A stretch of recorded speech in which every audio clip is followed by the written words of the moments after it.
आज हम बात करेंगे बुद्ध पूर्णिमा के बारे में। बुद्ध पूर्णिमा कब है, क्यों मनाया जाता है? हम इस वीडियो में जानेंगे कि बुद्ध पूर्णिमा कब है, क्यों मनाया जाता है, इसका महत्व और भगवान बुद्ध के जीवन के बारे में। आप सबको आगामी 23 मई की बुद्ध पूर्णिमा की बहुत बहुत शुभकामनाएं। बुद्ध पूर्णिमा का महत्व हिंदू और बौद्ध धर्म दोनों के लिए बहुत ही खास माना गया है। वैशाख पूर्णिमा के दिन ही गौतम बुद्ध का जन्म हुआ था और इसी दिन इन्हें ज्ञान की प्राप्ति हुई थी। और फिर 80 वर्ष की आयु में इसी तिथि पर कुशीनगर में इनका महाप्रयाग हुआ था, यानी कि देह त्याग हुआ था। इसीलिए वैशाख पूर्णिमा को बुद्ध पूर्णिमा के रूप में मनाया जाता है। भगवान गौतम बुद्ध का जन्म वैशाख मास की पूर्णिमा को हुआ था। इस महीने की पूर्णिमा को बुद्ध पूर्णिमा कहा जाता है। महात्मा बुद्ध को भगवान विष्णु का 9वां अवतार माना जाता है।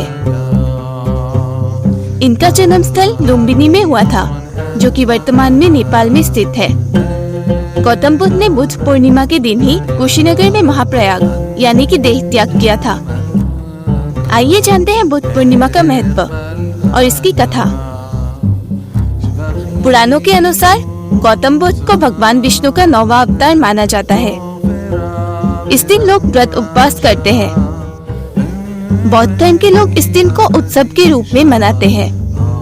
उनके धार्मिक स्थलों पर सभी लोग एकत्र होकर सामूहिक उपासना करते हैं और दान करते हैं। बौद्ध और हिंदू धर्म के लोग बुद्ध पूर्णिमा को बहुत श्रद्धा के साथ मानते हैं। यह पर्व बुद्ध भगवान के आदर्शों और धर्म के मार्ग पर चलने की प्रेरणा देता है। यह उत्सव सभी को शांति का संदेश देता है। बौद्ध धर्म का अनुसरण करने वाले इस दिन बोध गया जाकर पूजा पाठ करते हैं।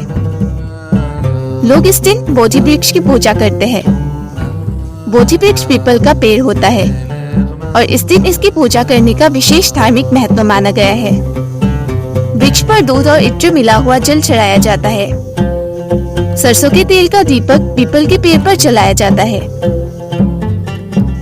वैशाख मास की पूर्णिमा का संबंध केवल गौतम बुद्ध के जन्म से ही नहीं, बल्कि उसी दिन उन्हें बोध गया में बोधि वृक्ष के नीचे ज्ञान की प्राप्ति हुई थी। उस दिन भी वैशाख मास की पूर्णिमा ही थी।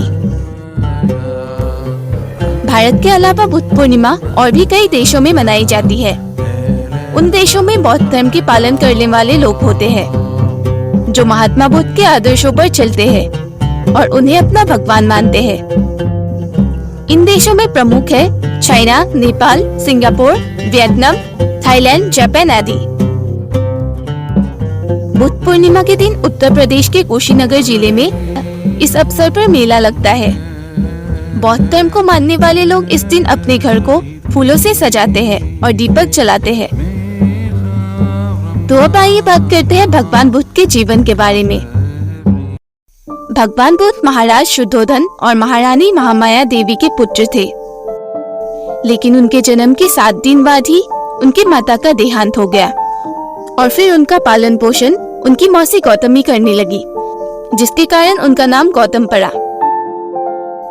बचपन में उनका नाम सिद्धार्थ रखा गया।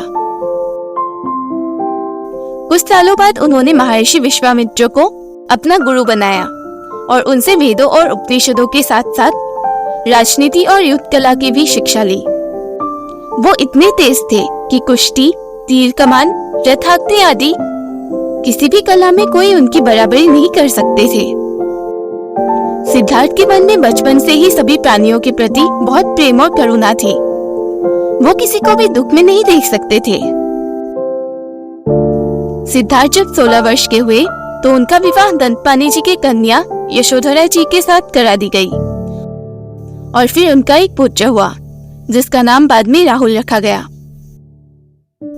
उनके पिता महाराज शुद्धोधन को हमेशा यह डर रहता था कि कहीं सिद्धार्थ सब कुछ त्याग करके संन्यास न ले ले, क्योंकि उनके जन्म से पहले ही यह भविष्यवाणी की गई थी।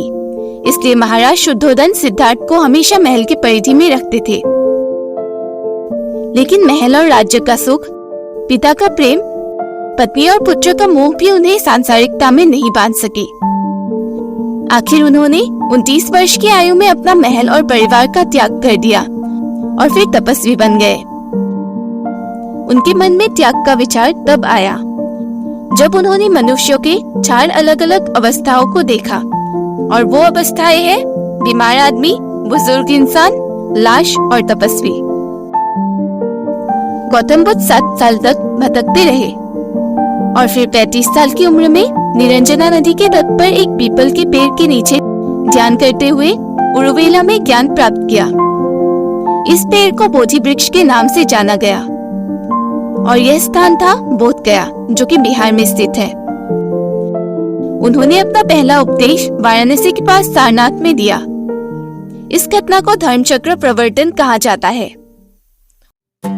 और फिर 80 साल की उम्र में उन्होंने देह त्याग कर दिया और इस घटना को महापरिनिर्वाण के नाम से जाना जाता है। तो यह थी भगवान बुद्ध के बारे में कुछ महत्वपूर्ण बातें।